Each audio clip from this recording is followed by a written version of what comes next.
This Sunday on Press Pass, Florida could become the first state to make vaccines optional. The state's Surgeon General made that announcement this past week. The Department of Health says their Department of Health is working with the governor's office to end the requirement of vaccinations, but they're not banning them. Governor Ron DeSantis said forcing vaccine mandates is wrong and immoral, and instead wants to give the choice of vaccinations to the child's parents. So here with more on this effort, our pediatrician, Dr. John Cox. Dr. Cox, thanks for joining us. Thank you for having me. Of course. So how long have these sort of childhood vaccine mandates been in place, roughly, just in the country? We're talking decades since these mandates and these things have been on to make sure that people don't get polio and measles and mumps and rubella. So like the late 60s, early 70s, we started putting these in, and then they've just kind of started to increase over the years as we learn that science and technology is helping these children and not hurting these kids. And not just in the case of Florida, but what sort of options do parents have when it comes to getting their child vaccinated? When is the mandate really enforced? Well, we start these vaccinations in at around age 2 months.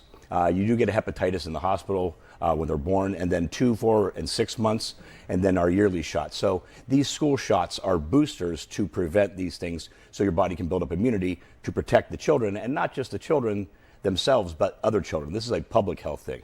Do you think if Florida is successful with this effort, it could create a ripple effect where we see more states following their lead? Yes, I do think so, and I really hope it does not go that way. I mean, because again, this isn't just about a personal choice. It is about public safety. These are decades-long, safely proven vaccines.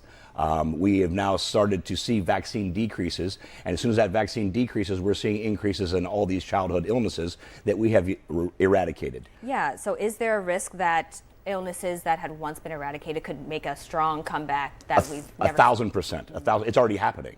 We have already had a couple measles deaths in this country. We haven't had a measles death since 1989. So we're seeing direct correlation with decreasing vaccinations and increasing in these diseases. And we're not just talking about the individual kids, right? We're talking about other kids that may have other illnesses. We're talking about adults that have immunocompromised bodies. There's a variety of other people that can get affected because these kids aren't immunized. What diseases could be at risk next? There's already a couple isolated polio outbreaks that we have heard. There is measles, obviously, is coming back. There was a pertussis death recently. So these are, again, preventable and treatable illnesses, or preventable illnesses, that these kids now are being susceptible to get. So parents are going to have to think about, do I want to send my child to school if a bunch of other children aren't vaccinated, because that compromises their risk. The other side of the coin is the business side. When the Surgeon General decided this, he said that this shouldn't be a personal choice. That became a political decision, not a public health decision.